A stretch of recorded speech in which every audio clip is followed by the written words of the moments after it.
Le constat, c'est que les conditions sont pleinement réunies. Et au niveau sécuritaire, tous les portails visités sont hermétiquement fermés et gardés par la sécurité. Les cours des établissements sont bien assainis. Les salles sont également assainies. Le matériel adéquat est disponible. Les acteurs, candidats et candidates et les professeurs et enseignants chargés d'administrer les épreuves, je crois qu'ils se sont appropriés les préceptes qui doivent gérer et régir l'organisation du baccalauréat. Et il y a également la sécurité au niveau sonore. Dans les classes, les candidats composent à l'abri du bruit. Donc globalement, les conditions sont remplies. Mais notre visite ne touche pas le contenu des épreuves. Seuls les jurys sont qualifiés pour l'apprécier. Il s'agit de venir encourager globalement tous les acteurs et les féliciter pour tous les résultats obtenus les années antérieures. C'est l'encouragement du gouvernement béninois et surtout des deux ministres à l'endroit des acteurs. Et je le disais, mon message porte sur 3 aspects. Le premier aspect, c'est reconnaître que le baccalauréat béninois est un label qu'il faut préserver. C'est le premier objectif. Le second objectif, c'est encourager les acteurs à continuer avec la dynamique et celle de la nette progression depuis 2016 des résultats du baccalauréat béninois. En 2016, nous étions à un taux de 30,14%. En 2023, nous étions à 63,08%. Vous constatez avec moi, avec enchantement, que la tendance est à la hausse. Donc, il fallait encourager pour maintenir la dynamique. En 2024, nous avons enregistré 7 363 candidats. Vous constatez avec nous qu'il y a une hausse. Qu'est-ce qui explique cette hausse? C'est bien évidemment la pertinence des choix gouvernementaux, notamment la stratégie de l'enseignement technique et de la formation professionnelle, désormais la priorité de l'État béninois. Et cette stratégie voudrait que la tendance soit inversée, qu'au moins 70% des inscrits aillent vers l'enseignement et la formation technique et professionnelle beaucoup plus aptes à nous aider à régler les problèmes du chômage.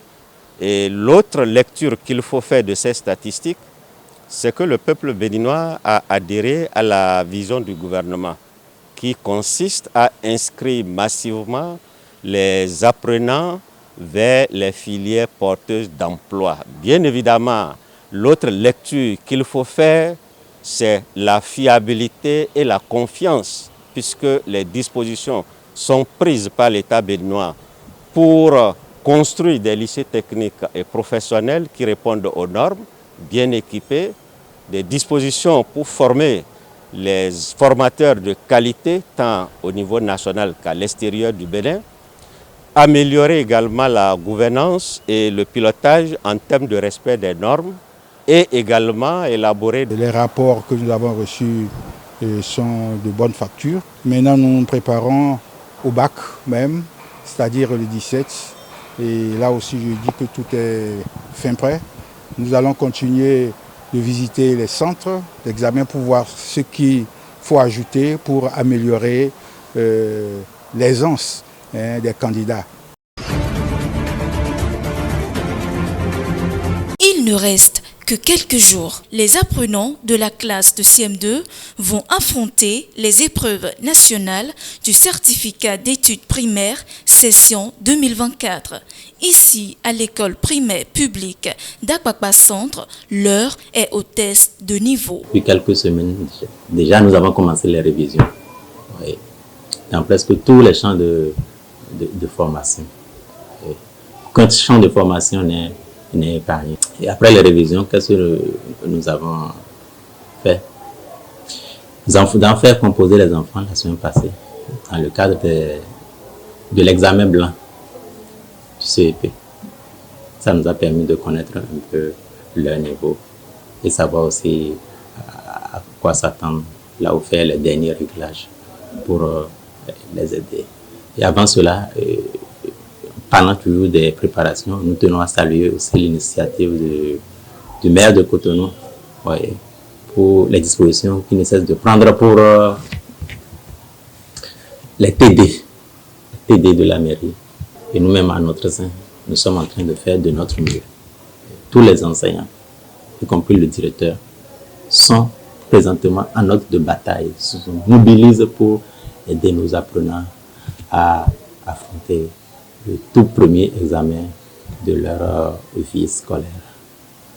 Vous savez, les enfants ne sont pas toujours conscients de l'enjeu.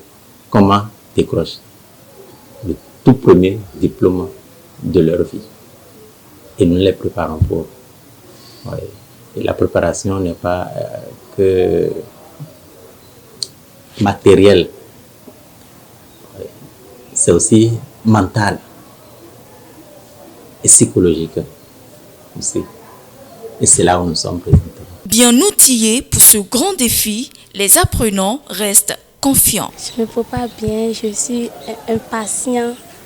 Je suis impatient de voir le jour de l'examen parce que je suis totalement prêt, mais j'ai un peu peur. Je suis en train de revoir les choses que le maître a fait avec nous, la révision, et de me renforcer sur les choses que je ne suis pas fort. Tout ce qu'on a fait en classe et des nouvelles choses qui peuvent sortir à l'examen. Tout ce que le maître dit d'apprendre ou de faire, je fais et je lui rapporte. Donc je suis prêt pour l'examen parce que tous les autres examens qu'on a fait, j'ai pu travailler dans toutes les matières. J'ai vu que l'examen, c'est vite arrivé. Mais je pense que j'ai un peu peur, mais avec tout ce que je connais, je peux réussir avec un peu d'effort. Des conseils sont prodigués aux candidats. Pas le moment de se laisser distraire par des jeux auxquels il est habitué.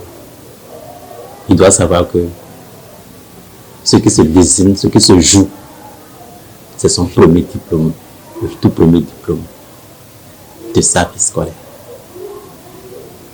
Nous leur faisons comprendre que le moment qu'il traverse maintenant n'est pas un moment comme les autres. Ils doivent savoir se ressaisir. Ils ont tout le temps pour jouer, tout le temps pour se distraire, se divertir. Leur aventure. Mais maintenant, c'est le travail ou rien. C'est la concentration. Ce que j'ai à leur donner, c'est d'être toujours vigilant, d'être toujours concentré, attentif, dormir quand il le faut et se réveiller quand il le faut. Dormir tôt, se réveiller aussi tôt, manger plus tôt.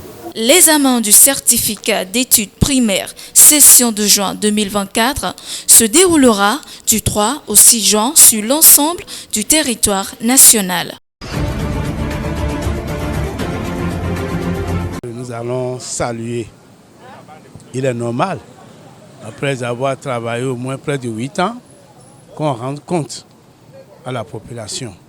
Ça, c'est salutaire.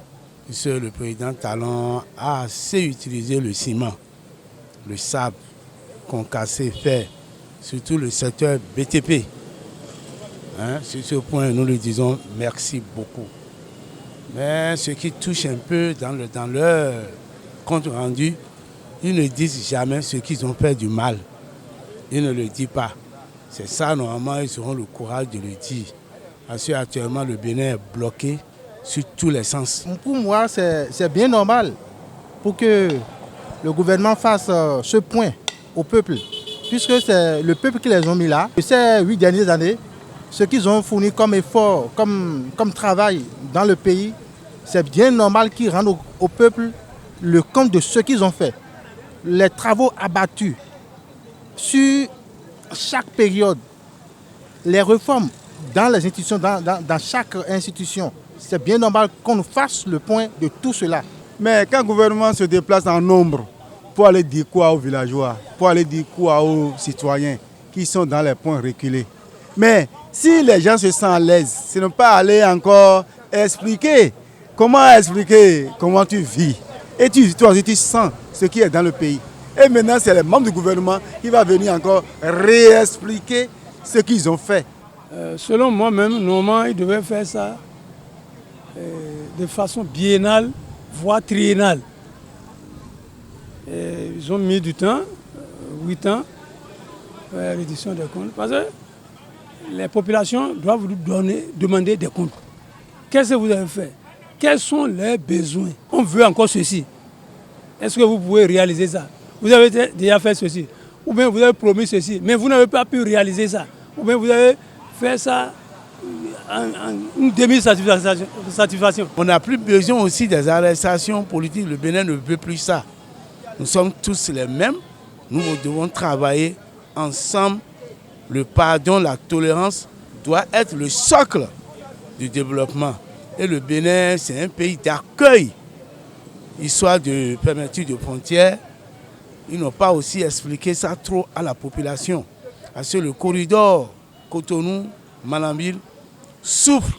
Juste là, c'est que le peuple n'est pas tout à fait au même niveau d'information à tous les niveaux.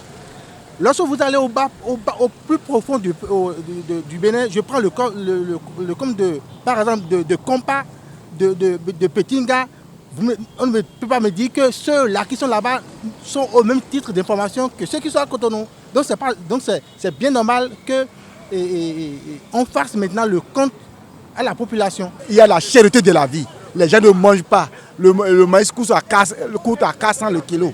Le riz, tout. Et le pays est difficile aujourd'hui. Pour vivre au Bénin aujourd'hui, c'est difficile. Mais en ce même moment, ils ont déplacé pour aller faire quoi? Pour aller faire quelle reddition de comptes?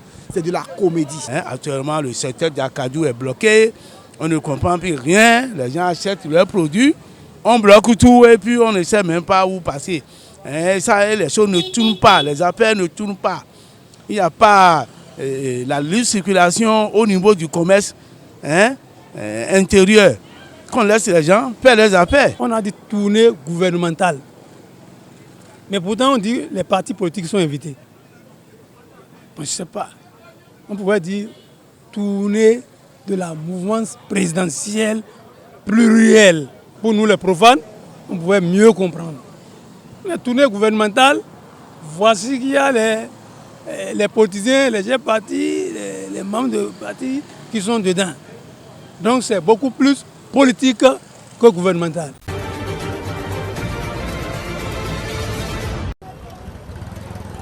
Un an après l'arrivée de Bola Tinubu à la présidence du Nigeria, nombreux sont ceux qui estiment que ses promesses n'ont toujours pas été tenues. La hausse des prix de l'essence a entraîné une augmentation du coût des biens et des services dans tout le pays. Pour Ajani Lola, fonctionnaire du sud-ouest du Nigeria, la situation ne semble pas s'améliorer. Notre gouvernement n'a pas rendu les citoyens heureux au cours de l'année écoulée. Les citoyens n'ont pas été satisfaits de son action. Il nous a tous plongés dans une situation préoccupante en ce qui concerne la nourriture, l'argent et d'autres aspects. C'est un gouvernement qui nous soumet à d'innombrables difficultés. Nous espérons toujours que les choses vont changer au Nigeria, mais avec la tournure que prennent les événements, et à mesure que les présidents se succèdent, j'ai l'impression que la situation ne cesse d'empirer. Le programme de Bola Tinubu donnait la priorité à la création d'emplois, à l'investissement dans l'agriculture et les infrastructures publiques et au renforcement de la sécurité nationale, mais selon l'avocat Kazim Adebowale, c'est un échec. Le rôle traditionnel du gouvernement comprend 3 fonctions importantes. La première est de garantir la sécurité des personnes, la seconde est d'assurer le bien-être de la population et la troisième consiste à préserver l'image du pays sur la scène internationale. Sur les 2 premières questions, ce gouvernement a lamentablement échoué.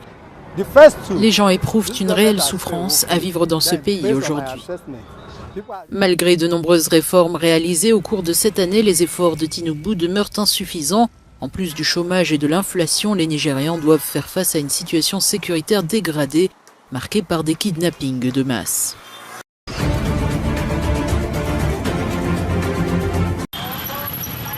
Après plus de 5 mois d'attente, on connaît enfin le nouveau gouvernement de la RDC. L'équipe de la première ministre Judith Suminwa Tuluka a été dévoilée mercredi sur la chaîne nationale. L'annonce était attendue avec impatience alors que l'Est du pays reste confronté à une grave crise sécuritaire, notamment dans la province du Nord Kivu. Si le gouvernement a été publié, nous du Nord Kivu, nous n'avons pas autre chose que la fin de la guerre.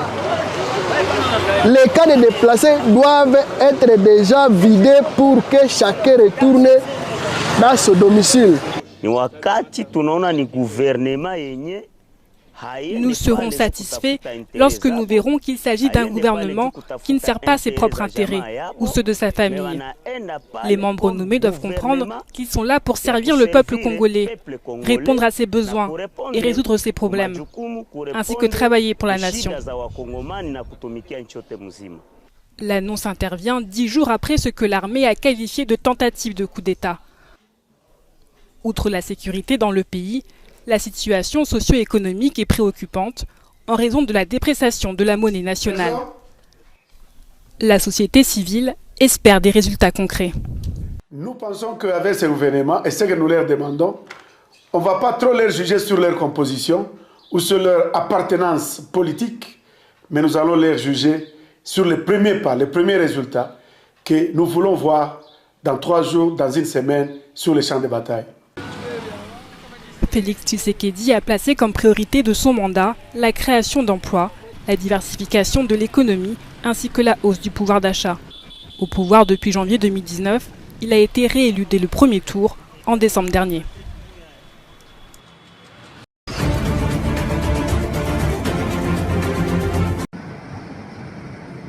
Des cheminées qui fument, des poussières chargées de plomb, associées à des odeurs âpres, les riverains de cette usine au cœur d'un quartier populaire semblent s'habituer à ce cocktail toxique auquel ils sont exposés depuis plusieurs années. Pourtant, ce sont ici hommes, femmes et enfants dont les examens ont révélé un taux alarmant de plomb dans le sang, fragilisant chaque jour un peu plus leur état de santé. Cette usine nous rend la vie difficile. Quand ils répandent la fumée, nous avons mal à l'estomac. Mon enfant et moi, nous sommes contaminés au plomb. La société s'appelle Metsa Congo. L'entreprise indienne de droit congolais est l'un des principaux recycleurs de batteries usagées et de plomb, l'un des métaux les plus dangereux de la planète. Cyril Dembi mène un combat juridique contre la société aux côtés de ses voisins pour obtenir la fermeture et la délocalisation de l'usine. Lui et sa famille souffrent d'une pneumonie chronique depuis leur arrivée dans le quartier en 2019. Les analyses ont été effectuées en France au laboratoire Cerba. Et il s'est avéré que nous sommes intoxiqués au plomb. Et ça, c'est sur un échantillon de 26 personnes. Au moment où nous vous parlons, le juge de référé administratif a ordonné la suspension des activités de cette usine Metsa Congo de façon provisoire en attendant le jugement au fond. Mais tant qu'ils continueront à travailler, nous restons exposés et nous continuons à inhaler ces gaz toxiques qui nous rendent de plus en plus malades. Effectivement, les taux que nous avons trouvés de plombémie dans le sang étaient assez significatifs pour que scientifiquement, qu'il n'y ait pas de doute que vraiment cela venait de cette usine, parce que par radioconcentration, c'est-à-dire si on devait prendre ceux qui étaient les plus proches, avaient les taux les plus élevés. Arun Goshwami, le patron du groupe Metsa, a en réponse à ces accusations affirmé dans le journal The Examination que la société travaillait dans le strict respect des normes industrielles internationales. L'intoxication n'ayant été avérée que sur un échantillon de la population, il revient désormais à la Cour de décider si l'usine en serait la cause. D'ici là, d'autres cas pourraient se révéler. Cédric Seosolo, Pointe-Noire, Africa News.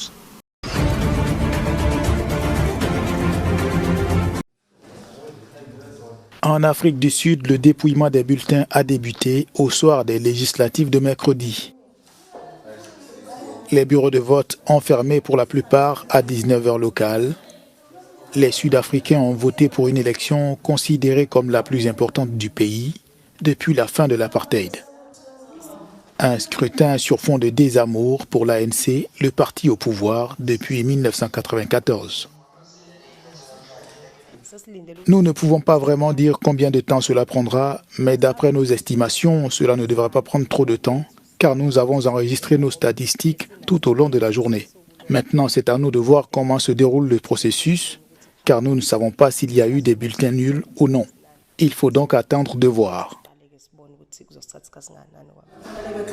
Le scrutin s'est déroulé sur une seule journée dans plus de 23 000 bureaux répartis dans les 9 provinces d'Afrique du Sud. Pour plus de 27 000 électeurs, le taux de participation est de 66%, déjà mieux que le scrutin de 2019, selon la commission électorale indépendante. Les résultats définitifs ne sont pas attendus avant plusieurs jours.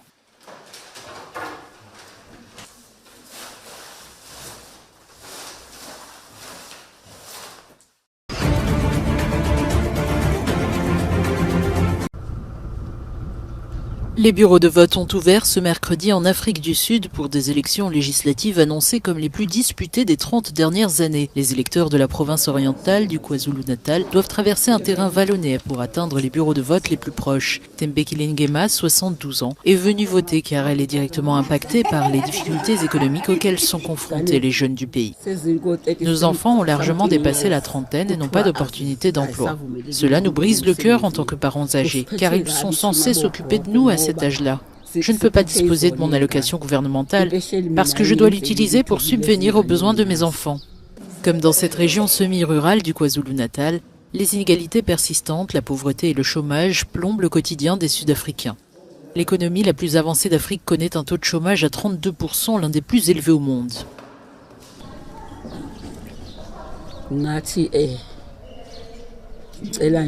En votant, je ne demande qu'un soutien pour nous, les personnes vivant dans les zones rurales. Ainsi, nous pourrons être autonomes indépendamment de l'intervention du gouvernement.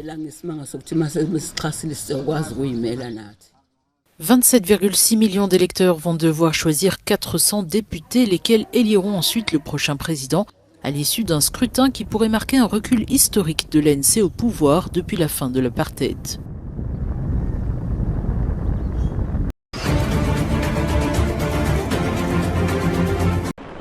À la veille du forum de la Chine avec des dirigeants arabes, le président égyptien Abdel Fattah el-Sisi s'est rendu à Pékin pour s'entretenir avec le président chinois. Xi Jinping a reçu le président égyptien lors d'une cérémonie de bienvenue en grande pompe devant l'immense palais du peuple. La rencontre visant à renforcer les liens entre les deux pays a permis la signature des accords de coopération entre la Chine et l'Égypte concernant l'initiative La Ceinture et la Route dans les domaines de la science et de la technologie, du commerce et de l'investissement. Le président égyptien participe également à la séance d'ouverture de la 10e réunion ministérielle du Forum de coopération Chine-États arabes aux côtés des dirigeants de Bahreïn, des Émirats arabes unis, de la Tunisie et du secrétaire général de la Ligue arabe.